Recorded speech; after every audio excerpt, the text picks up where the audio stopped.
Hello once again, everyone. We've got a lot to cover in this section, so I'll probably break it up into a couple days, a couple different videos. But we have to talk about graphing complex numbers. We're going to talk about finding the absolute value of complex numbers, adding complex numbers, adding them from a graph, multiplying them, simplifying I to a certain power, and also simplifying fractions of complex numbers or division of complex numbers. So there's a lot to do, a lot to talk about. So I don't know how long it's going to take per se, but I'll probably break it up into several different videos. All right, well, let's go ahead and let's get started with the complex plane. Now, the complex plane is a set of coordinate axes in which the horizontal axis represents the real numbers and the vertical axis represents the imaginary numbers. So it's like a graph. We're used to a coordinate plane, but it's a coordinate plane for complex numbers, essentially. It's a place where we can graph our complex numbers, and it's relatively straightforward. So here's our complex plane, the coordinate plane for imaginary numbers. The imaginary axis is essentially our y-axis, but we're calling it the imaginary axis. This is where our imaginary numbers are going to go, like I, 2i, 3i, so on, negative I, negative 2i, negative 3i, so on. And then the x-axis, or what we used to refer to as the x-axis, is the real number axis. So these are the real numbers. We have a regular 1, 2, 3, regular negative 1, negative 2, negative 3. So it's essentially the same thing, except the axes are just different, or labeled differently. One's for imaginary numbers and one's for real numbers. So if I were to graph some, let's try a few here. If I were to graph these complex numbers, 2 minus 3i. Well, the real number is a 2, so that means I'll go, over 2 on the real number axis, and then my imaginary number is negative 3, so I'll have to go to negative 3 to negative 3. And that point is there. This would be the point 2 minus 3i. And let me erase my kind of get there points. So there's that point 2 minus 3i. So it's pretty straightforward. You just sort of go where the real number is on the real number axis, and then where the imaginary number is on the imaginary axis. So let's try B. Negative 1 is our real number, so we'll go over to negative 1 on the real axis, and then we have to go up 4 on the imaginary axis. So 1, 2, 3, 4. Our point's going to be there. Again, don't leave these lines. I'm only drawing them to help me get to those points. If I want to graph C, 4 plus I. So 4 is our real number, so we'll go over to 4 on the real axis right here. And then I have 1 I, so I'll have to go up 1 on the imaginary axis.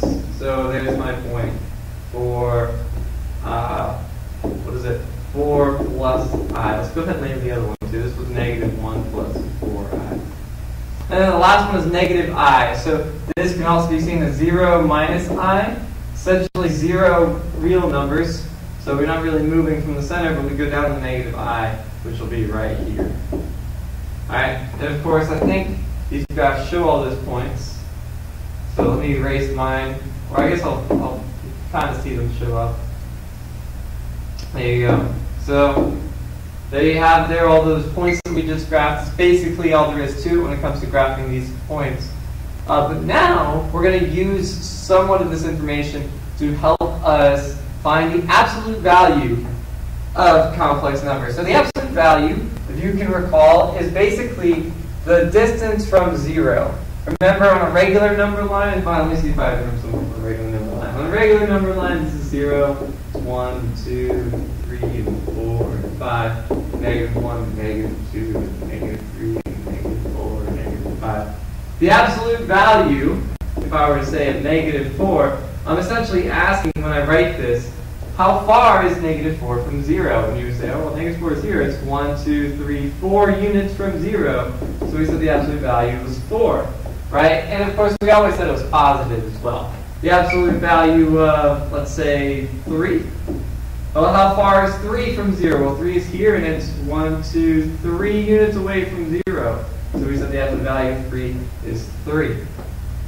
So that's what absolute value was before. But now we're going to get into how to find absolute values of complex numbers. And to do that, we use the Pythagorean theorem. It's always tongue twisted for me for whatever reason. So that basically creates a triangle and it finds the length of all the sides. So Pythagorean theorem, says a squared plus b squared equals c squared. Essentially, a is one leg, b is another leg, and then c is the hypotenuse, which I don't remember how to spell. So it's early in the morning, guys. It's like 6:30. All right, so leg, and then hypotenuse. Okay. So how it works, and here's our formula. Essentially, is we're taking the square root of a squared plus b squared because we'll consider this the real number distance to be a leg, and the imaginary number distance to be a leg. So you would have 3 squared plus 4 squared, or 4i squared rather, equal to c squared, and c squared is the length of this hypotenuse. Oops, wrong way. The hypotenuse here in red. So this is what we consider c. So that's the Pythagorean theorem. So if we want to find c, then I will use our formula. So if I want to find c and I was squaring it, well then I would square root it, and that's where the formula comes from. We have the square root of a leg, which we're going to call a squared, and then the other leg, which is b squared, equals c. So that's why we're going to be using the Pythagorean theorem to help us find that length. Regardless of all that complexity, it comes down to this formula. Okay, that's just where the formula comes from. That's why we're using it. Okay, because we're finding the distance from our complex number to 0. How far is this distance? We're calling this c, but we can use this Pythagorean theorem to help us find that distance. Alright, so let's try it out on a few. Let's see what we got. So remember our formula that we just wrote, the absolute value of a complex number equals the square root of the a squared plus the b squared. We're not really focused too much on the I here because we're looking at the distance itself. So, like, if I were to graph this or show this on a graph, I'd be over at 3 for the real number, so 1, 2, 3, and then up 5 for the imaginary. 5. We'd have a point roughly about here. Well, this distance is 3, and this distance is 5, so if this makes a triangle, then the c value here, based on the Pythagorean theorem, would be the square root of 3 squared plus 5 squared. So the I is not really relevant in terms of the formula. I don't believe it's written in the formula. No, a plus bi square root of a squared plus b squared doesn't say the bi squared, right? So we're just focused on that number that's associated to I, the coefficient for I. So I've already got it written over there. Let's write it back down this way. We'll have the square root of my a squared, this is 3, plus my b squared, which is 5. So let's go ahead and start solving this. This is going to be for to find the absolute value. We'll have the square root of 9 plus 25, which is the square root of 34. And if we can simplify that, I think it'd be a good idea. However, 34 is not a perfect square, and it's not divisible by any of these perfect squares either. Not divisible by 36, or 25, or 16, or 9, or 4. So I can't simplify it. So that's going to be the answer here. This is how far away this point is from 0, the absolute value of that complex number. Alright, let me erase this so we can try maybe the next two. It's just using, again, the same formula. So the formula is the square root of a squared, which is 1 squared, plus b squared. Now b is -2. And you do want to make sure you're squaring the -2. And when you do that, put it in parentheses. You're using the calculator, so the calculator doesn't make that mistake. So this would be the square root of 1. So 1 squared is 1, and -2 squared is 4. So I have the square root of 1 plus 4, which is the square root of 5. Again, simplify it if you can, but square root of 5 is already simplified, simply because it is not a perfect square, and it is not divisible by any of these perfect squares either. Of course, the list goes on, but we don't need to be much bigger than 4, right? So, and then the last one, same formula. You just have to remember that the a value in this case, remember this is 0 minus 7i. So we're plugging in 0 here. 0 squared plus negative 7. Negative 7 squared. So 0 squared is obviously going to be 0. But negative 7 squared is 49. So we have the square root of 49, which is 7. A regular 7. Not a square root of 7, just a regular 7. Okay? And that's, I mean, that should make sense, because if you look at that point on the graph, the negative 7i, 1, 2, 3, 4, 5, 6, 7. Negative 7, this is the imaginary axis. Of course, this point is 7 units from 0, because it's directly on that line. It's not like, you know, skewed off at some angle. So it's kind of obvious that that should be 7 if you look at it from a graph. But there you have it, guys. There it is for the absolute value of complex numbers. You're using a formula, but the formula stems from the Pythagorean theorem. But as long as you can remember the formula and be able to plug in A and B, you should be just fine. So let's move along. Let's move ahead here. What else do we got? Did that out of order. All right. So adding and subtracting complex numbers is similar to adding and subtracting variable expressions with like terms. Simply combine the real parts and combine the imaginary parts. So like terms would be like adding 2x plus 3x plus 7y plus 9y, where you combine the terms that are like terms, like variables, right? So this would be a 5x, and this would be a 16y, right? But you would not combine things that were not alike. So you wouldn't combine these terms because the x doesn't match the y, and so you would have simplified it all the way up to this point and then stop. So that's somewhat the same idea with adding complex numbers. We're going to combine the like parts, so the real number parts we can combine together, and the imaginary parts we can combine together. So add or subtract, write the results in the form a plus bi. So the only thing we really need to be careful of here is we'll see an example like this in the future, but if we're subtracting a complex number over here, then we're subtracting both terms inside of it. So that's not the case in this particular problem because we're adding these numbers. So we're adding a negative 6, that's the same as subtracting 6. But we'll see that in another example later on. You might know what I'm talking about already. If you don't, well, just wait for the example to come up. So we're going to add or subtract. We're going to combine the like parts. So we're going to combine the real numbers together. So I have a 4 and a negative 6, and a 4 minus 6, if those were to combine, would become negative 2. Right? And then we'll combine the imaginary part. So I have 2i minus 7i. So adding negative 7, right? So adding negative 7 is the same as subtracting 7. So 2 minus 7 would be a negative 5. So there's your answer. We added complex numbers together, we get negative 2 minus 5i. Alright, so here's what I was talking about with the subtracting. We have to be careful when we see subtraction, because if I'm subtracting here, I'm subtracting this complex number, well, I'm subtracting negative 2. So think of it as subtracting a negative. And subtracting negative 3. So what I like to do when I see subtraction is go ahead and distribute it so that I don't lose track of anything else longer. So let's rewrite this problem first before I try to find anything, okay? Only because I see subtraction. So if you see subtraction,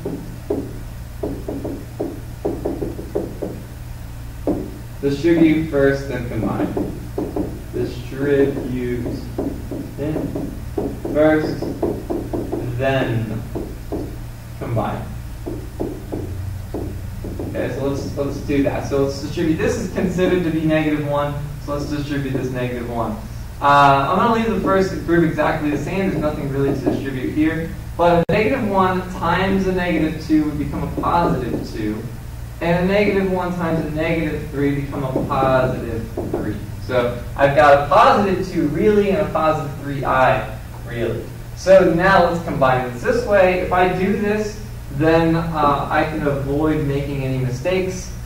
with my negative. Okay, because when I can tell you this is something a lot of people will run into when they are subtracting. They don't, they won't subtract both numbers.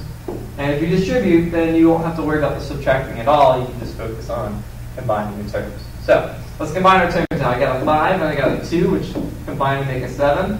And I've got a negative 2 and a positive 3 for my imaginary pieces, which add up to a positive 1. So that would be a positive 1i, or just I. So it should have 7 plus I. Yep, there you go. You can see those on the slide. So again, they did the same thing. They distributed, multiplied this negative 1 to those two numbers. And when you do that, again, it just makes it easier. Then you're just adding the terms together. Okay. All right. You don't have to do what they're doing in this step. I kind of like my personal way better, where I just sort of highlight them and combine them rather than smashing them together. But anyway, I'll move on. All right, so if I'm adding and subtracting these, again, same thing, just combine the like parts. So negative 3, my real part. There is no other real parts, right? Because the other two terms are imaginary. So negative 3 has nothing to combine with, so it stays the way it is.